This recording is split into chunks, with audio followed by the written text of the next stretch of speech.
Já quero convidar aqui o pastor Flavinho, que vai estar trazendo a palavra nessa noite.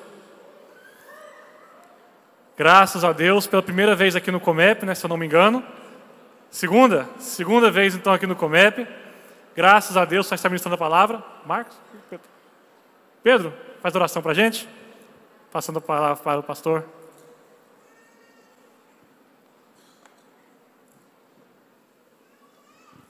Graças a Deus. Gente, estenda suas mãos para cá. Vamos agradecer a Deus pela oportunidade de ouvirmos a palavra dEle, através do servo dEle. Que o Senhor esteja conosco aqui. Senhor amado, muito obrigado, Pai, pelo privilégio de estarmos aqui nessa noite. Paizinho, o Senhor vai falar aos nossos corações agora. Eu peço, Pai, que o Espírito Santo esteja agindo, Senhor, tanto aqui em cima, na vida do Teu Filho, que vai estar transmitindo a Tua palavra, quanto também, Senhor, em cada um desses corações que está aqui, Senhor, essas mentes que vão estar atentas à Tua palavra aqui, que o Espírito Santo seja o que ilumina, que o Espírito Santo seja o que ensina, seja aquele, Senhor, que faz crescer a boa semente no nosso coração, na nossa vida, para que possamos realmente ser transformados por essa graça maravilhosa que nos alcançou. Senhor amado, fala conosco nessa noite, em nome do Senhor Jesus Cristo. Amém. Você pode aplaudir a Jesus? Glória a Deus. Se é para Jesus, pode ser mais forte o seu aplauso, amém? Glória a Deus. Glória a Deus. Tem alguém feliz aqui nessa noite? Pelo fato de você estar aqui no Comep, tem alguém feliz aqui nessa noite? Glória a Deus. Dá um glória a Deus aí bem alto aí no seu lugar.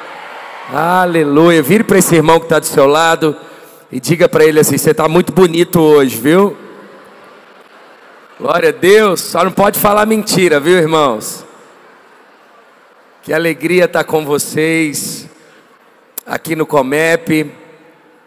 Sou de Belo Horizonte, pastoreio a Lagoinha em Belo Horizonte. Alguém aqui conhece Belo Horizonte? Alguém aqui gosta de pão de queijo?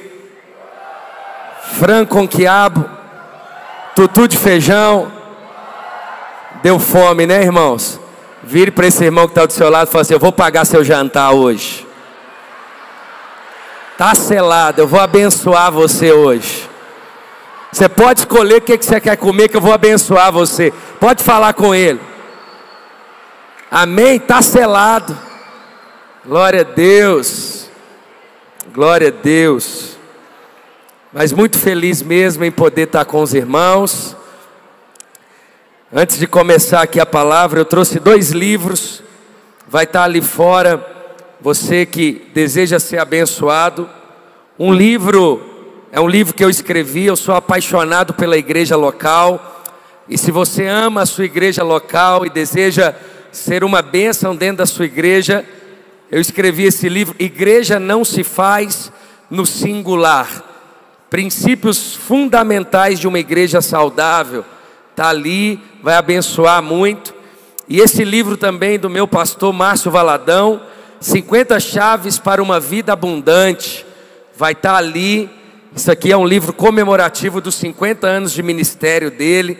Vai estar ali também, ali fora. Eu tenho certeza que vai te abençoar muito em nome de Jesus.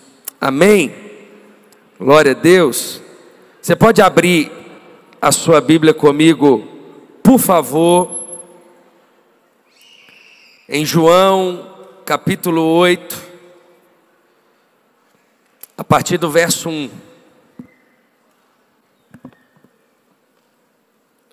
Evangelho de João, capítulo de número 8.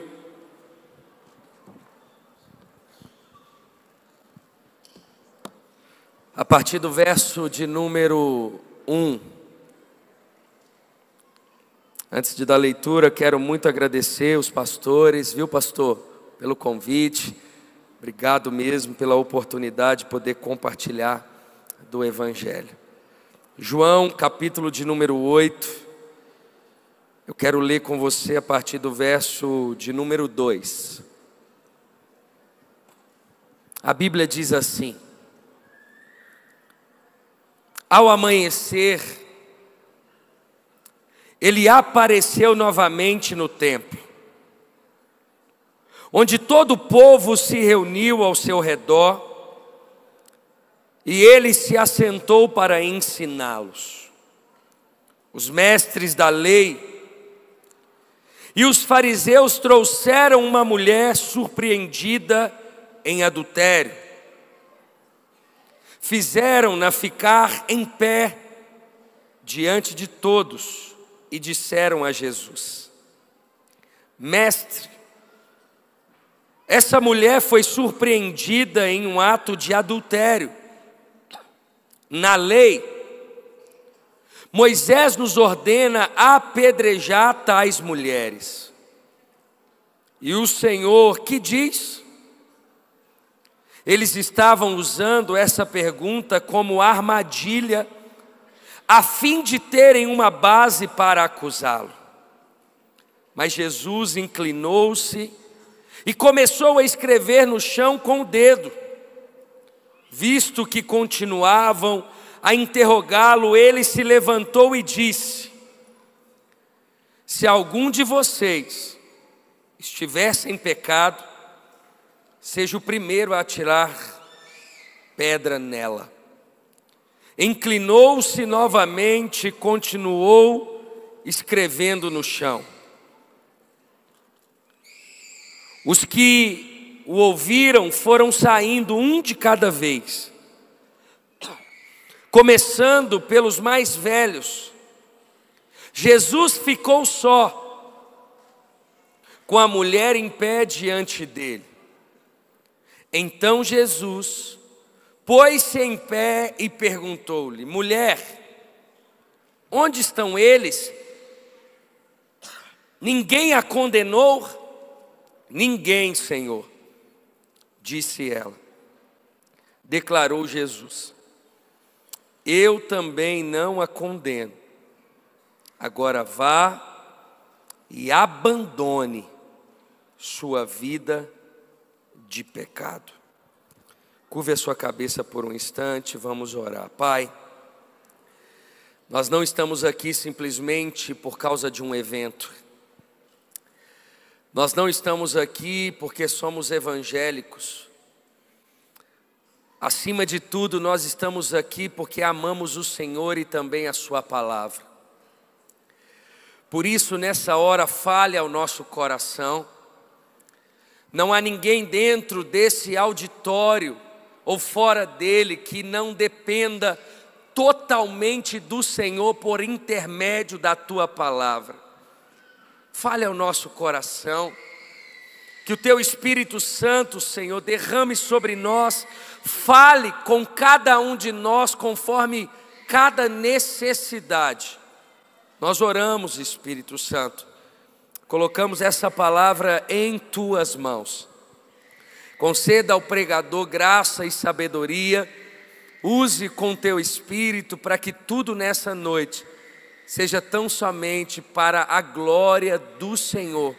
Assim nós oramos em o nome de Jesus. Amém. Me permita trazer para você uma introdução, para que a gente consiga aqui expor o texto, e eu preciso muito da sua atenção.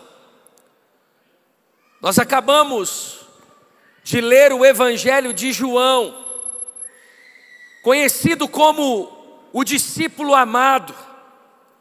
João, conhecido como filho do trovão, aquele que tinha o gênio forte, mas ele andou com aquele que era manso e humilde de coração. E por isso a vida de João foi totalmente transformada. É por isso que no seu evangelho ele faz questão de relatar algumas histórias de transformação. E quando nós falamos de transformação por meio do evangelho de Jesus, nós estamos evidenciando a graça de Deus. Se você está aqui nessa noite de alguma forma, Jesus já transformou a sua vida, o nome disso é graça. Você não merecia, mas Jesus fez. Você não merecia estar aqui nessa noite, mas Jesus fez. Eu não merecia estar expondo a palavra de Deus aqui nessa noite, mas Jesus fez, e o nome disso é graça. Foi exatamente isso que aconteceu com João. Ele que escreve esse evangelho no final do primeiro século da cidade de Éfeso. Esse evangelho que é dividido em duas partes, até o capítulo 12 do evangelho de João. João relata histórias de milagres, de transformação. E a partir do capítulo 12, Jesus aqui, ele encerra o ministério público e dedica o restante do seu ministério para ensinar os seus discípulos antes dele ser assunto aos céus. Entenda isso. E Jesus aqui, e João aqui, no seu evangelho, está relatando uma história de Jesus. O texto bíblico, ele precisa ser muito bem interpretado, para que não gere nenhum sentimento, nenhuma compreensão de uma graça que não seja a graça bíblica. O texto aqui, ele não dá margem nenhuma para uma graça que nós conhecemos como graça barata. Pelo contrário, o evangelho exposto nessa noite, ele nos leva a um relacionamento ainda mais profundo com o Senhor. Ele nos leva a subir um degrau, a crescer em santidade, em uma vida de devoção, em uma vida de honra ao Senhor, em uma vida de piedade, em uma vida de honra ao Senhor e à sua palavra. E o texto, ele diz no verso de número 3, os mestres da lei e os fariseus trouxeram uma mulher surpreendida em adultério. Fizeram-a ficar em pé diante de todos. Ainda no campo da introdução, diante do verso de número 3, nós chegamos a uma conclusão: que a religião expõe, mas o cristianismo transforma. Se você tem o costume de expor os outros, você é mais religioso do que cristão.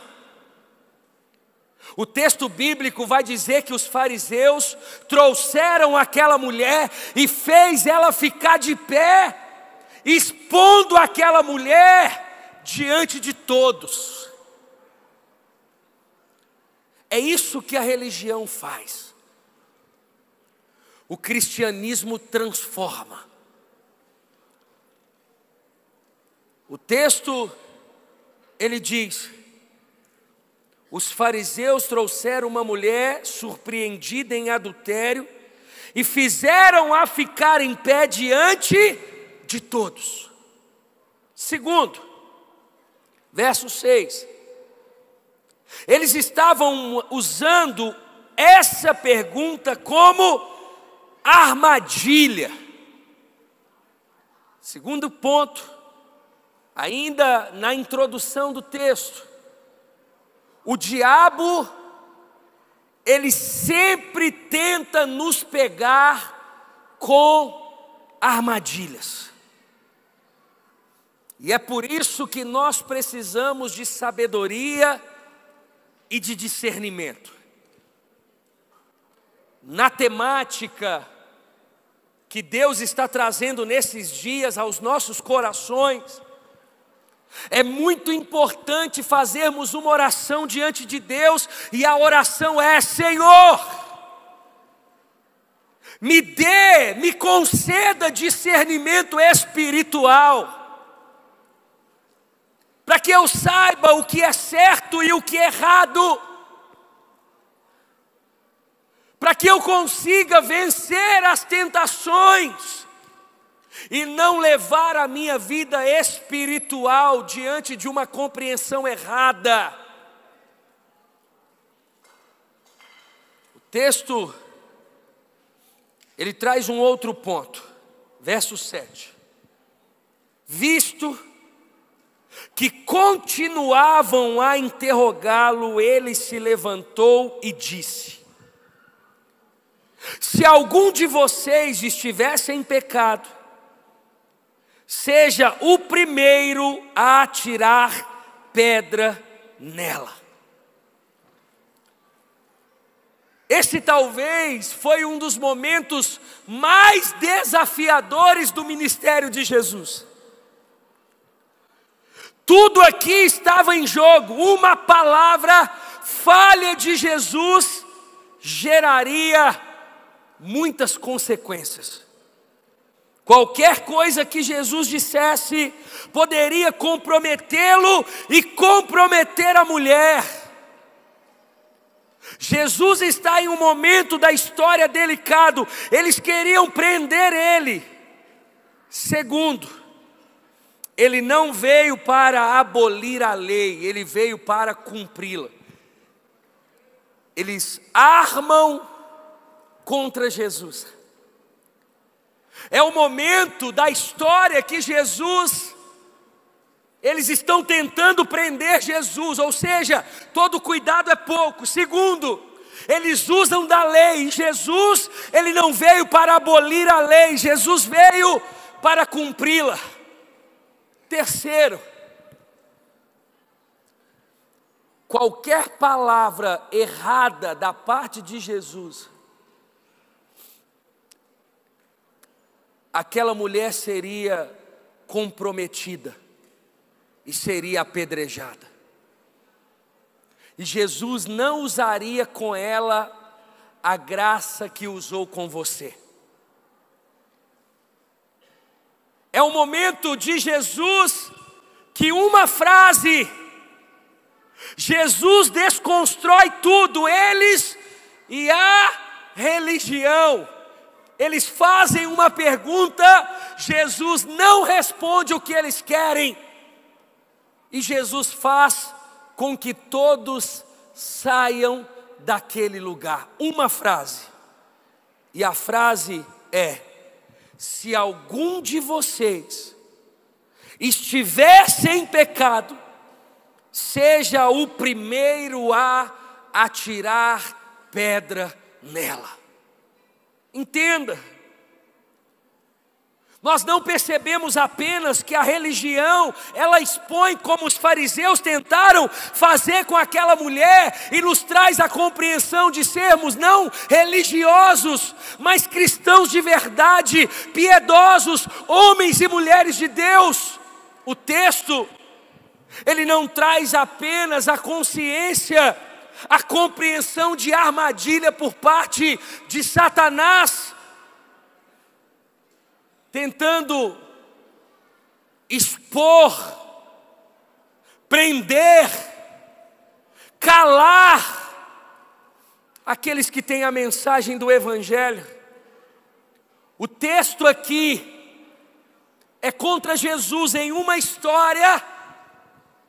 Jesus poderia ser preso, Jesus poderia abolir a lei, e aquela mulher poderia ter sido morta.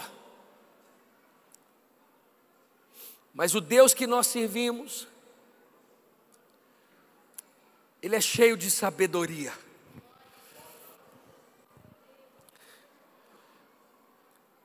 Ele sabe se portar diante de cada situação.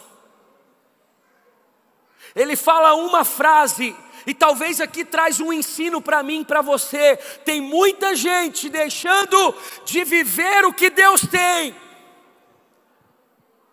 porque não tem sabedoria nos momentos de decisões. No momento onde você é provado, muitos têm sido reprovados. porque não tem a sabedoria de Jesus. O texto, a Bíblia, ela vai dizer que nós somos provados, e uma vez aprovados, nós recebemos a coroa da vida. Você precisa de discernimento, você precisa de graça de Deus, você precisa da sabedoria de Deus, para que você possa desconstruir o pecado, para que você possa colocar o diabo debaixo dos seus pés, para que você não seja influenciado na faculdade, para que você não seja influenciado diante de ideologias que não pertencem ao Senhor. Você precisa de sabedoria, você precisa de discernimento, e Jesus nos ensina isso. Uma frase: Jesus cala os religiosos, Jesus joga Satanás por terra, e Jesus salva uma mulher. Em uma frase. Uma frase. O texto, ele também nos ensina uma quarta coisa.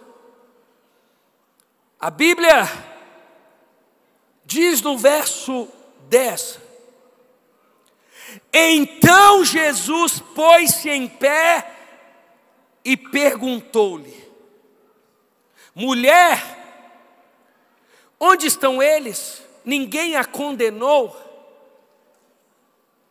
O que isso significa?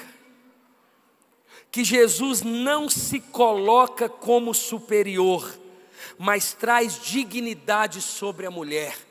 Enquanto os religiosos colocam a mulher de pé para que ela seja exposta, Jesus coloca a mulher de pé para olhar nos olhos dela.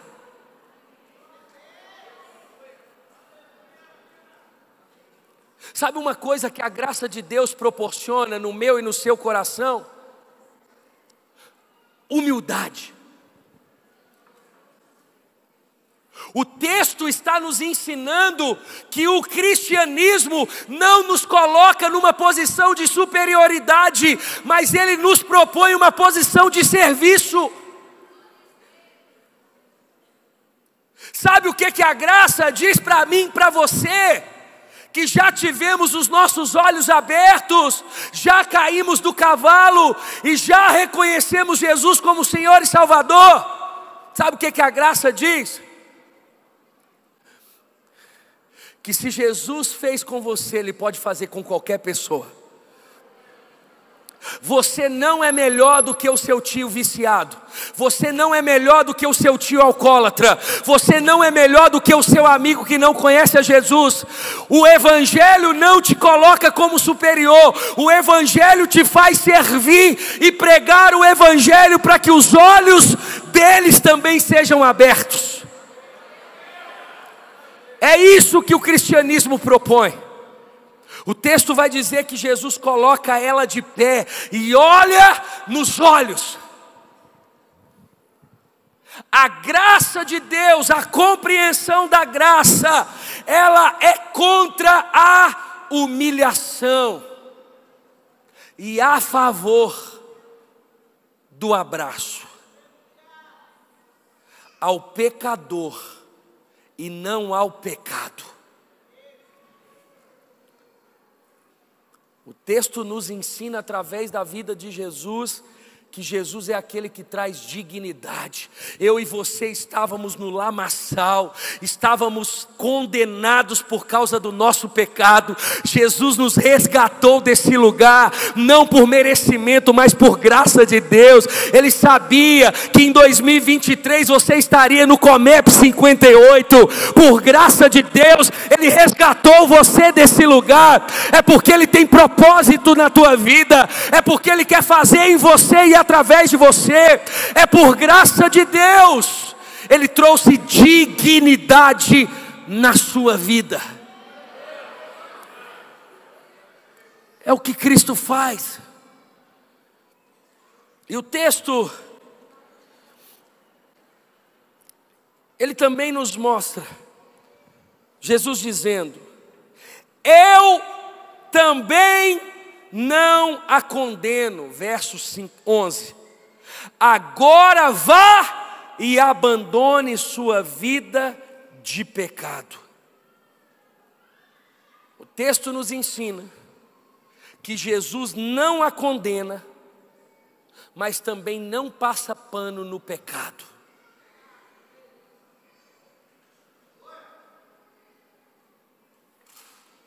Essa é a linha da graça. É de amar o pecador, mas condenar o pecado. Existem dois tipos de pessoas debaixo do céu: os mortos e os vivos. Sabe qual que é o nosso papel enquanto vivos? Por meio do Evangelho, fazer com que os mortos vivam.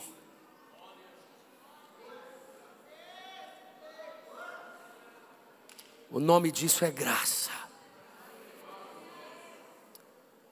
Qual conclusão nós chegamos, irmãos, diante da exposição do texto? Primeiro, que o tribunal dos homens é mais rigoroso do que o tribunal de Deus, às vezes.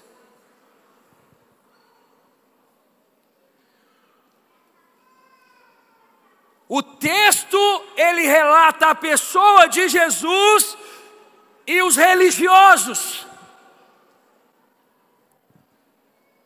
e que nos faz entender que muitas vezes o tribunal dos homens é mais rigoroso do que o tribunal de Deus. Eu não estou dizendo que o caminho de Deus é mais largo, pelo contrário, é mais estreito. O que eu estou querendo dizer é que Jesus, ele ama o pecador, como ele amou você, como ele ama você.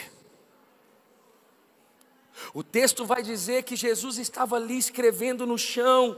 Eles expõem aquela mulher é exposta diante de todos. Jesus então, em uma frase, Jesus então, ele muda o cenário. Jesus, ele salva aquela mulher, Jesus restaura a vida daquela mulher. É isso que Jesus faz.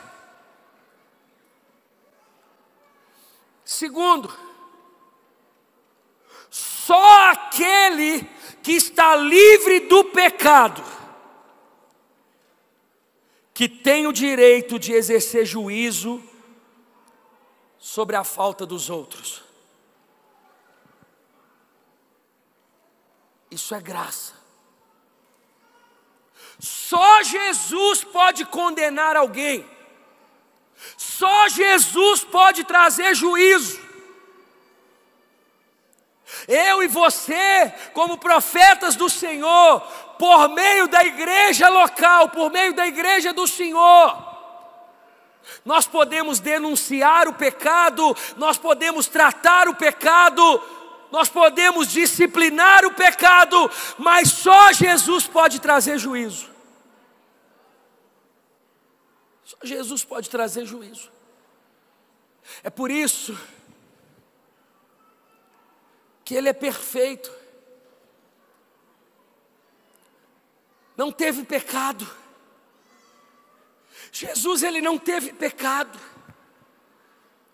O texto está ensinando para mim e para você, irmãos, o quanto eu e você precisamos alinhar a nossa vocação, o nosso chamado, a nossa responsabilidade na sociedade que nós vivemos. Nós somos muito bons para entendermos a graça quando ela nos toca, mas somos péssimos quando nós temos que exercer ela na vida dos outros.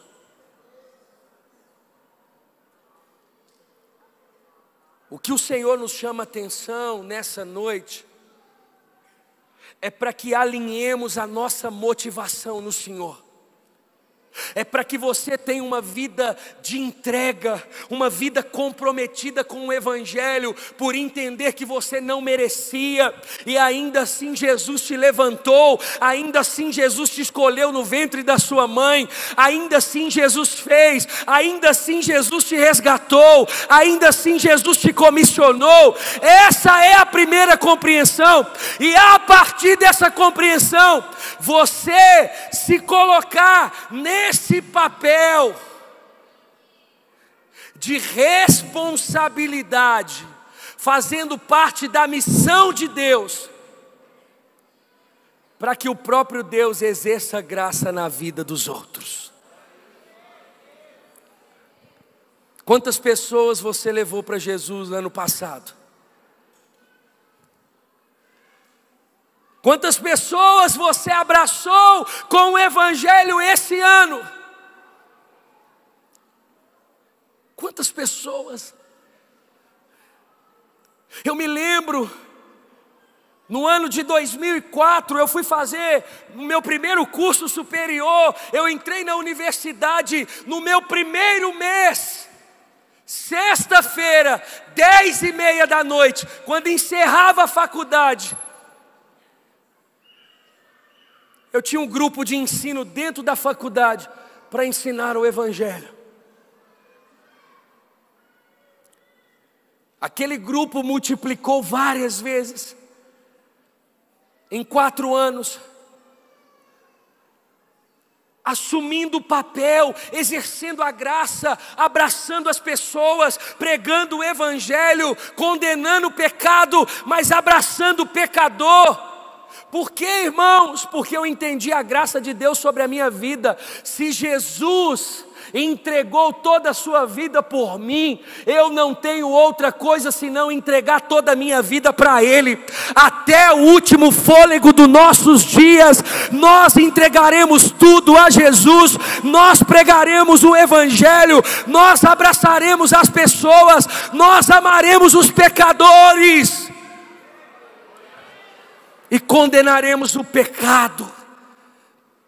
Nós não precisamos do pecado.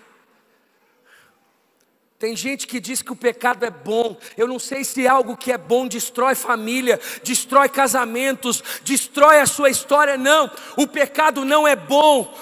A Bíblia que eu conheço vai dizer que Deus é bom e a sua misericórdia dura para sempre. O pecado, ele pode ser prazeroso, mas ele não é bom. Quem é bom é Deus, e a sua misericórdia dura para sempre. O pecado engana, o pecado é passageiro. Nós não precisamos do pecado. Não faça da graça de Deus como um cartão de crédito, aonde você peca e passa o cartão e diz está tudo bem. Não! Guarda a sua vida, dobre seu joelho, confesse suas mazelas, permaneça em santidade, honre os seus pais, administre bem os seus recursos, sirva a igreja local, honre os seus líderes, guarde o seu coração, preserve em santidade. Você não precisa do pecado. Você não precisa. Você não precisa. O texto, ele nos ensina o quanto a religião nos afasta, irmãos. O quanto o cristianismo nos transforma. Quanto mais eu oro, quanto mais eu estou no meu lugar de oração, mais eu amo, mais eu oro por salvação, pelos meus familiares que ainda não são cristãos. Quanto mais eu busco a Deus, mais eu tenho compaixão das pessoas. Esses dias eu estava voltando do culto, eu estava com a minha esposa, eu tenho 4 filhos, meus filhos, no carro. E eu passei em frente a uma boate e tinha uma fila daqui no final do templo para entrar. Eu freiei o carro, a minha esposa disse misericórdia. E ali nós começamos a orar por aqueles jovens. E a minha oração foi: Senhor, todos eles serão meus discípulos, eles só não sabem ainda.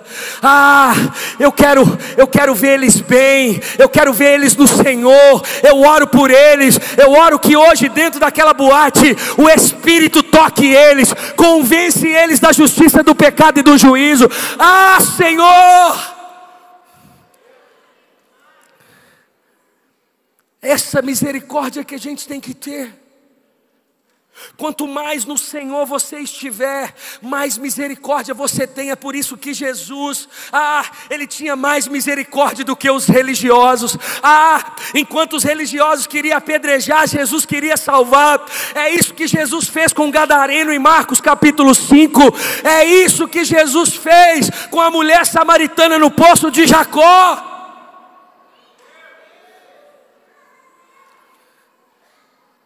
É isso que Jesus fez com Saulo no caminho de Damasco.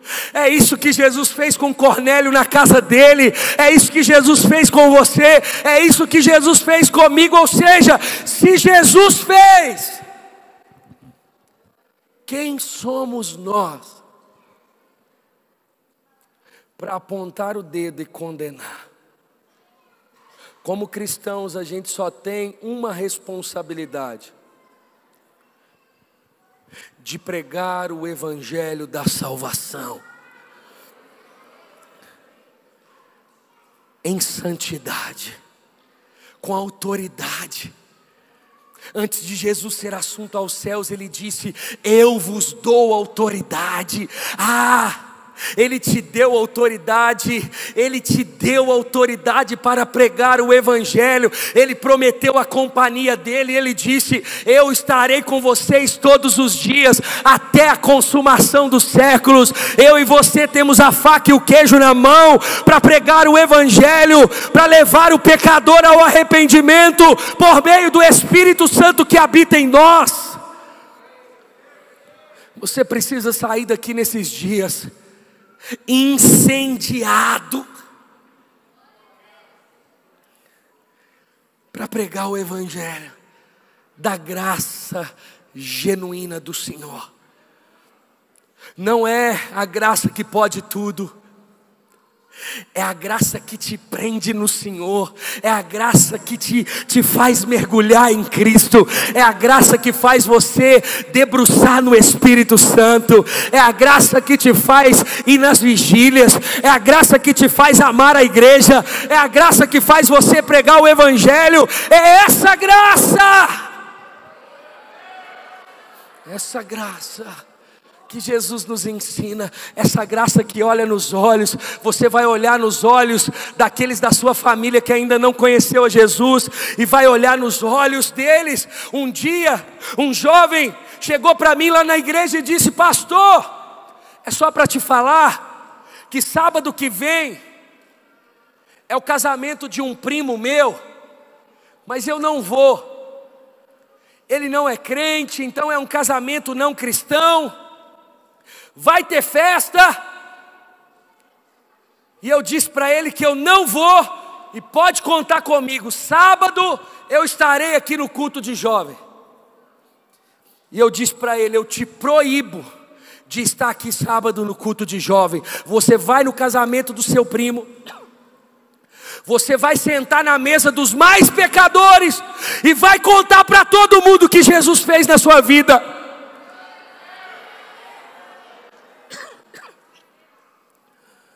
Você não vai sentar na mesa para ser influenciado, mas para influenciar.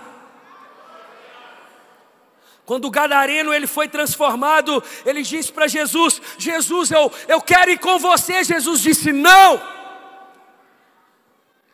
Vai lá para sua casa contar tudo o que eu fiz na sua vida.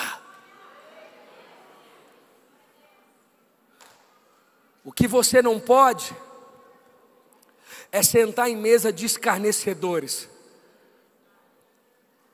Mas o que você pode é pregar o evangelho a tempo e a fora de tempo para todas as pessoas. É nas oportunidades, é no domingo de almoço dentro da família, é na faculdade, é na escola, é no seu trabalho, é no seu horário de almoço, é um minuto, é um pedido de oração, eu posso orar por você, isso é graça. Você compreendeu de onde você saiu, e você entendeu o quanto Jesus pode fazer na vida do que ainda não saiu. Nós temos um trabalho na Lagoinha de Belo Horizonte, nos presídios. E nós temos vários projetos, um deles é cada cela, uma célula. Nós mandamos os seminaristas, cada um abraça uma cela, e toda semana eles vão pregar o evangelho. Abrimos um seminário dentro da penitenciária. Em 2022 nós batizamos mais de 1000 presidiários que entregaram a vida a Jesus e tiveram a sua vida transformada.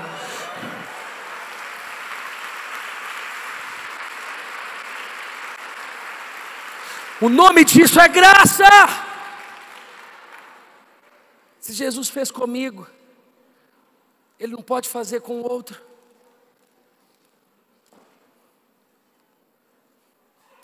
Por que não? O que Jesus está nos ensinando é exatamente isso. Que você saia daqui nessa noite posicionado diante do Senhor. Não se sinta superior a ninguém, olha nos olhos, ame o pecador, ame o perdido. Não seja religioso, seja cristão de verdade. Tenha sabedoria.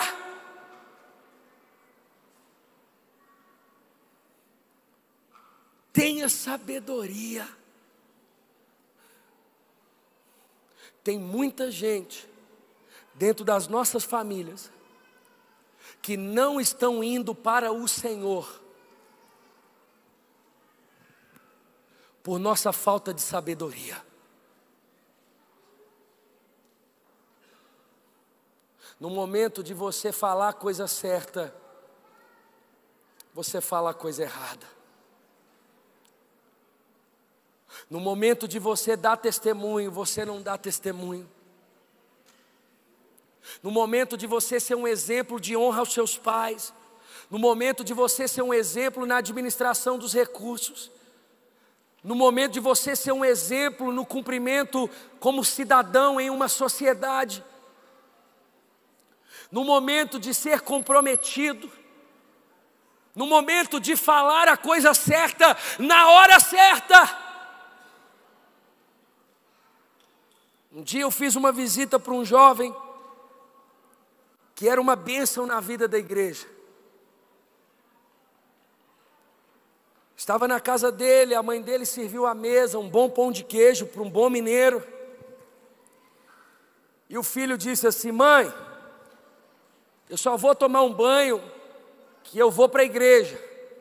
E a mãe disse: ok. Eu fiquei com a mãe dele na mesa. E a mãe dele disse assim: pastor, sabe esse menino aí que você vê na igreja, que todo mundo gosta dele? Aqui em casa ele não é assim. Aqui em casa ele fala palavrão, aqui em casa ele maltrata os pais, aqui em casa ele mente, aqui em casa parece não ser cristão. Deus providenciou aquela oportunidade. Não adianta. A graça é quando você é um cristão de verdade em qualquer lugar. É quando você entendeu em plenitude, completamente, integralmente de onde você saiu, e você é o mesmo em todo lugar, porque é de dentro para fora. Deus fez algo em você, Deus curou você, Deus transformou você, Deus tirou o vício de você, Deus regenerou você. Isso é graça, isso é a compreensão da graça de Deus. Irmãos, entenda. A gente não peca mais porque a gente não pode, mas porque a gente não quer. Eu não quero, você não quer. Se colocasse diante de nós qualquer coisa diferente dessa noite, a gente não quer. A gente não quer o pecado, a gente quer Jesus, a gente quer experiência com o Espírito Santo, a gente quer ver vidas transformadas, a gente quer se encher, a gente quer conhecer a palavra. É isso que a gente quer. Quantos querem mais do Senhor nessa noite? Quantos entendem a graça aqui nessa noite? Quantos aqui vão se posicionar como verdadeiros discípulos de Jesus? Você pode ficar de pé para mim orar por você. Você pode aplaudir a Jesus nessa noite.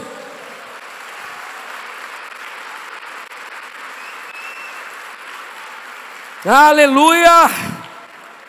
Aleluia! Feche os seus olhos, feche os seus olhos. Feche os seus olhos. Eu sinto muito forte nessa noite de orar para que você se posicione nessas duas lacunas da graça. De compreender de uma vez por todas de onde você saiu, para que você esteja alicerçado no Senhor, e para que você se posicione como Jesus, para o alcance de outros. Eu quero orar por isso nessa noite.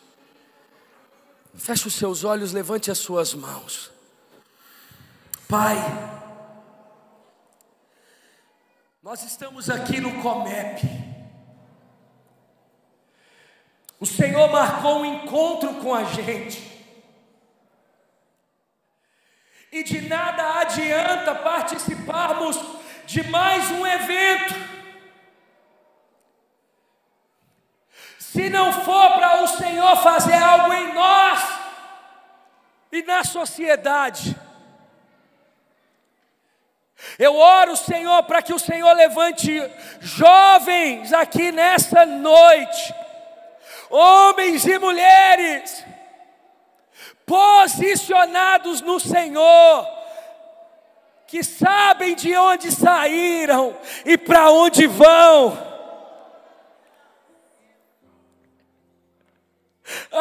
Espírito Santo, as assembleias de Deus não serão mais as mesmas. Os jovens serão como missionários em uma sociedade perdida. Nós oramos por batismos em massa. 2023 vai ser o ano de maior batismo da história das Assembleias de Deus, do Ministério Anápolis.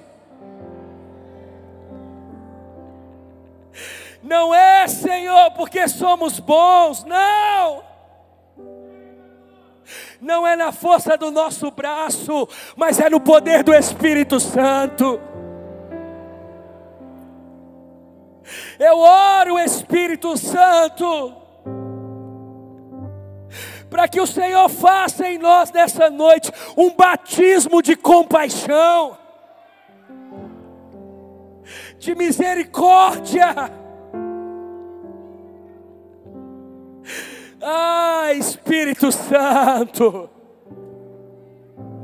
O Senhor vai usar os meus irmãos e irmãs dentro do ônibus, na escola, na faculdade, na família, no trabalho,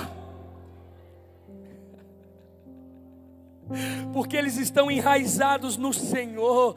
Daqui eles não saem, eles estão em santidade, eles são comprometidos, eles são fiéis, e o diabo não tem nada que o diabo faça que vai nos tirar desse lugar.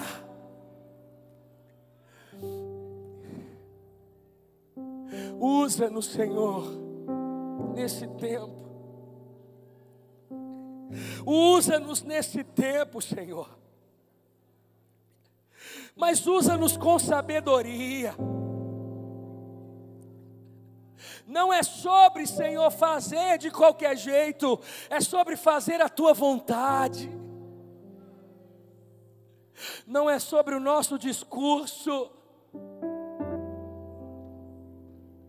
É sobre o nosso testemunho. Não é sobre o tom da nossa voz. É sobre as palavras que o Senhor coloca em nós. Ah, Espírito Santo. Ah, Espírito Santo. Requia sobadaia sacaia das. Eu vejo como um jovem sentado numa calçada. Riaia sobiaia siquiaia daraia sou. Eu vejo um jovem sentando do lado desse jovem que estava sentado. Eu vejo ele sendo tomado pelo Espírito Santo.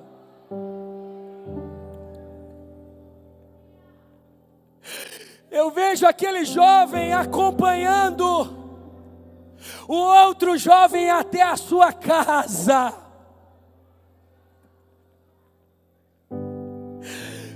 Eu vejo toda a família de joelho.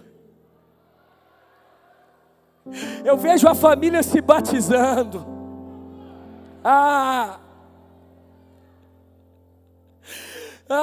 Espírito Santo.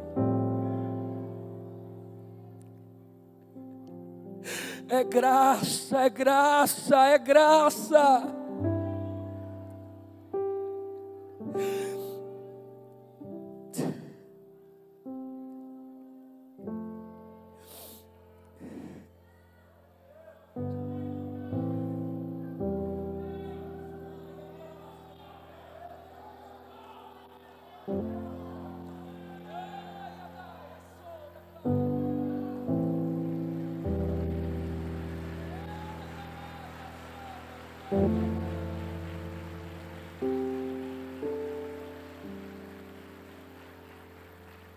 Levante as suas mãos, levante as suas mãos.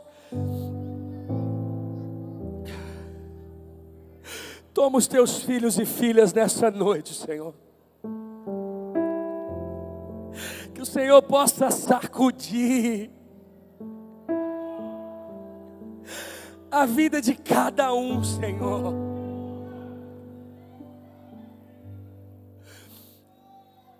Assumimos a nossa responsabilidade, Espírito Santo.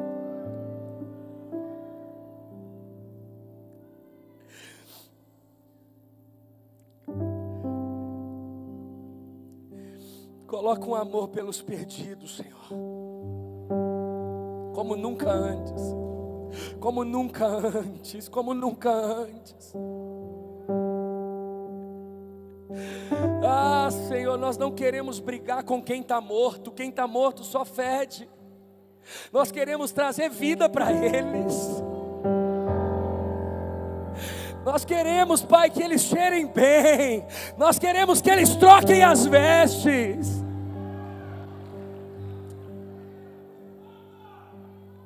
Nós queremos que as escamas dos olhos caiam. Espírito Santo, Levanta novos pastores aqui, Senhor. Novos plantadores de igreja.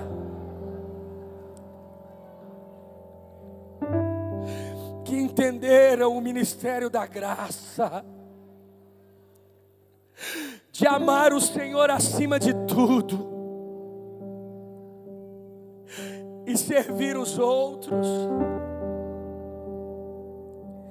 Essa é a minha oração, Espírito Santo. Que cada um entenda, compreenda de onde saiu e o que o Senhor nos comissionou a fazer. Que tenhamos isso tão certo no nosso coração, a ponto de não haver brecha alguma, a ponto de não há nenhuma contaminação de nenhum fermento, mas pelo contrário, Senhor, quem chegar perto de nós vai ser incendiado pelo Senhor, vai ser marcado pelo Senhor. Essa é a nossa oração, Espírito Santo. Olhamos para Jesus, para esse Jesus. Nós não somos os que atiram a pedra. Nós somos, Pai, os que levam a mensagem de dignidade e transformação. Esses somos nós. E que assim seja. Com as suas mãos levantadas, repita assim comigo: Senhor.